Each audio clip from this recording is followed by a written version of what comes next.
Hai, halo semuanya. Perkenalkan, aku Intan Aulia dari Program Studi Pendidikan Administrasi Perkantoran dengan NIM 17096240027. Kali ini kita akan membahas bagaimana sih cara membuat presentasi lebih interaktif dan lebih menarik dengan menggunakan Mentimeter. Mentimeter ini merupakan platform presentasi interaktif yang berbasis web yang memungkinkan audiens atau partisipan dapat berinteraksi langsung dengan menggunakan perangkatnya masing-masing. Langsung aja kita ke tutorialnya. Oke teman-teman, kita masuk ke tutorialnya. Yang pertama teman-teman harus punya situs pencarian seperti Mozilla Firefox atau Google Chrome. Nah di sini kita menggunakan Google Chrome. Langsung aja kita klik Google Chrome-nya. Dan kalau kebuka kita langsung klik Mentimeter. Kita ketik Mentimeter. Nah, kalau misalkan sudah terbuka, kita pencet di situs paling atas. Ini Mentimeter Interactive Presentation and Audience Engagement. Langsung kita klik aja yang paling atas. Nah, ini adalah tampilan setelah teman-teman sudah login di Mentimeter. Kalau teman-teman belum login, silahkan login terlebih dahulu menggunakan akun Google atau akun email masing-masing. Nah, kalau misalkan udah login, tampilannya teman-teman bisa langsung klik di bagian Go to Home.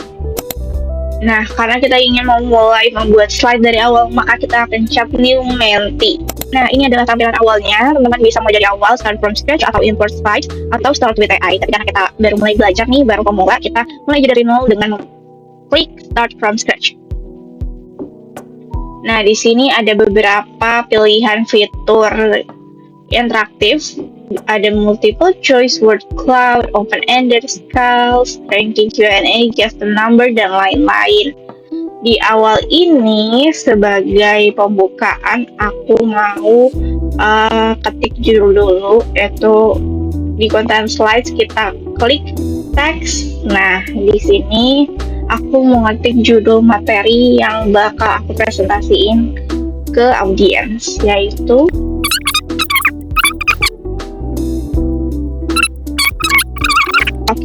karena ini merupakan judul dari presentasi hari ini, kita klik aja di sini supaya dia gampang jelas. Warnanya aku mau warnanya hitam dulu. Yang ini kita jadiin subheading supaya besar. Nah, kalau misalkan udah judul udah teman-teman ketik, aku mau upload image, teman-teman bisa upload image-nya dari perangkat masing-masing juga. Nah, kalau udah terupload, teman-teman di sini bisa mengubah layout-nya mulai dari default, full image, side by side, right, left, image left atau image right. Nah, di sini karena kita judul gitu ya, aku mau full image. Nah, karena judul sudah, teman-teman bisa milih tema juga di menu themes ini. Ini ada beberapa warna tema yang bisa teman-teman pilih. Kalau sudah lanjut, sebagai pertanyaan pemantik, aku mau bikin kayak scale seberapa banyak atau statement yang teman-teman setuju gitu.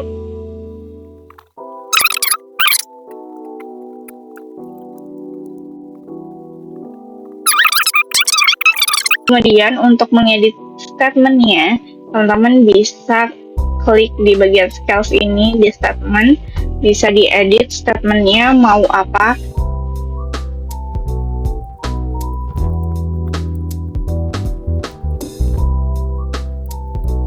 Nah, slide berikutnya ini aku mau pakai word cloud.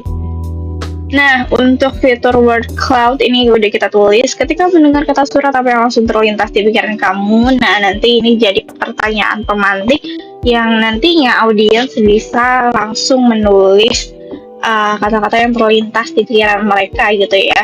Nanti kita juga bisa melihat secara real time apa yang mereka pikirkan. And then langsung kita lanjut ke materi. Di sini aku mau langsung nulis materinya, sudah aku siapkan sebelumnya. Dan kita juga mau menambahkan image supaya nggak kosong-kosong banget slide presentasinya gitu ya, biar yang nggak boring dilihatnya. Di menu slide image ini langsung aja kita klik.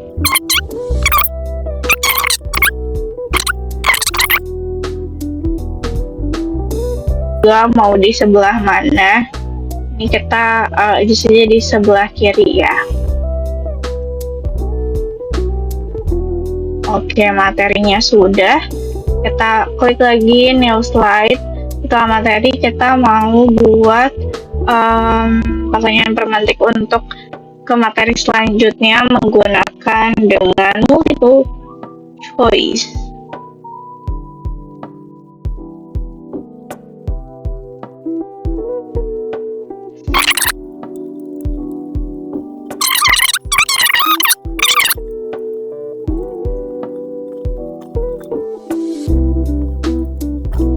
Nah, kalau misalkan optionnya sudah selesai semuanya ditulis dan kita ingin menambahkan jawaban, ini langsung aja kita klik di choose correct answer. Klik dan kita juga tinggal pilih mana jawaban yang benar. Kita centang. Nah, untuk membuat kuis di sini ada menu quiz competition. Di sini teman-teman langsung aja klik select answer.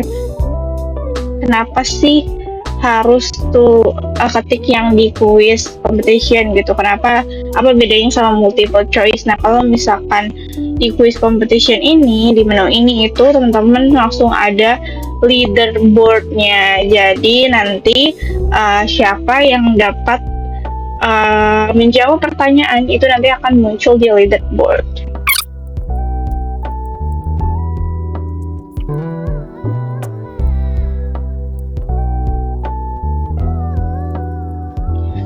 Nah, kalau semua optionnya sudah ditulis, langsung aja kita centang mana option yang benar.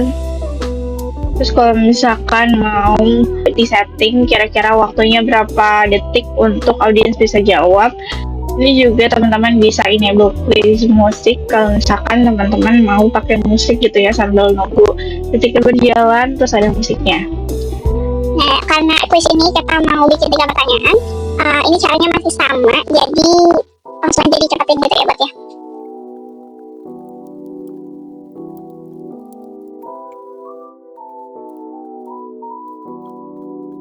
Nah, itu dia tutorial membuat slide presentasi interaktif menggunakan Mentimeter. Selanjutnya adalah sesi penerapan dari slide yang sudah kita buat.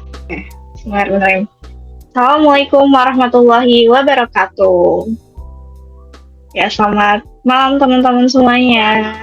Kali ini dengan aku, kenalkan aku Intan Aulia dari program studi Pendidikan Administrasi Perkantoran dengan NIM 1709624027. Nah, di sini aku bakal menjelaskan materi mengenai dasar-dasar korespondensi, terutama jenis dan struktur surat. Oke, sebelum aku lanjut ke materi selanjutnya, mungkin teman-teman boleh nih langsung di scan QR code yang ada di layar atau join Mentimeter menggunakan kode yang sudah tertera pada layar di bagian atas. Oke, sebelum kita mulai materinya nih, aku mau tahu pendapat teman-teman semuanya. Menurut teman-teman, surat tuh masih digunakan nggak sih di era digital saat ini? Boleh silahkan dipilih jawabannya yang ada di layar. Nah, ternyata dari polling masih banyak yang rasa surat itu masih digunakan gitu ya. Dari sini kita bisa lihat kalau surat itu memang mulai tergeser teknologi, tapi tetap punya peran penting terutama dalam komunikasi resmi. Nah, selanjutnya, ketika mendengar kata surat, apa sih yang langsung terlintas gitu di benak teman-teman? Boleh diketik. Boleh 1 atau 2 kata. Komunikasi tertulis. Ada yang ketik surat itu penting, surat itu arsip, surat itu komunikasi administrasi, benar banget informasi, benar banget informasi juga, benar nih jawabannya. Ada lagi yang beda? Tadi jawaban ada komunikasi tertulis, sekretaris, informasi, arsip, administrasi, komunikasi. Wah, banyak banget gitu ya. Informasi, nah itu yang paling besar itu informasi. yang paling banyak dijawab. Oke, setuju banget gitu ya, surat ini bagian dari informasi karena memang surat ini menjadi jembatan gitu ya untuk komunikasi baik itu dari dalam instansi ataupun di luar instansi. Nah, langsung aja kita masuk ke materinya. Jadi apa sih yang dimaksud dengan korespondensi?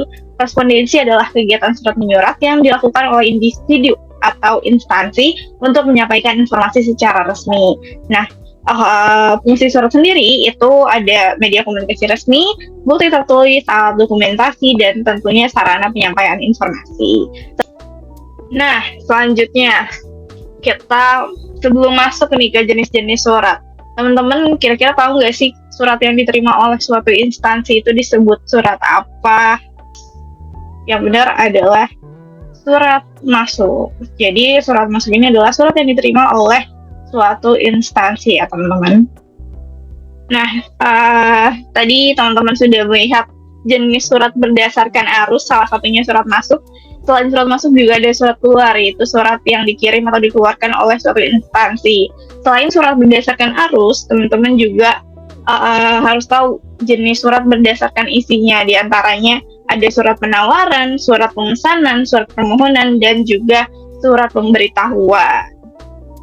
Nah, berikut ini adalah struktur surat resmi yang bisa teman-teman lihat. Di sini yang pertama ada kop surat, biasanya buat identitas perusahaannya. Terus juga ada tanggal surat, ada nomor surat, lampiran, hal atau perihal, alamat tujuan, salam pembuka, isi surat, salam penutup, nama jabatan dan tanda tangan di bagian bawah, dan tembusan kalau ada. Oke, karena kita sudah tahu gitu ya jenis-jenis surat, terus juga tadi tahu fungsi surat, kita masuk ke quiz time. Ya mungkin teman-teman boleh standby di perangkatnya masing-masing. Aku izin untuk mulai kuisnya ya. Wih, selamat teman-teman, jawabannya benar semuanya menjawab surat penawaran. Jadi surat penawaran ini berisi tentang penawaran barang atau jasa gitu ya. Ya, next slide. Nah, lo mana ya? Yang berisi maksud dan tujuan. Teng. Yang benar adalah isi surat. Jadi di isi surat ini berisi maksud dan tujuan ya teman-teman terkait penulisan surat itu sendiri. Ada yang jawab tembusan, salah ya, yang benar isi surat. Oke, next. Baik, ini adalah kuis leaderboardnya. Selamat kepada Hilwa yang telah memenangkan kuis hari ini. Selamat juga teman-teman yang sudah menyelesaikan kuisnya dengan baik. Mungkin segitu aja kuis dan presentasi hari ini. Semoga bermanfaat. Wassalamualaikum warahmatullahi wabarakatuh.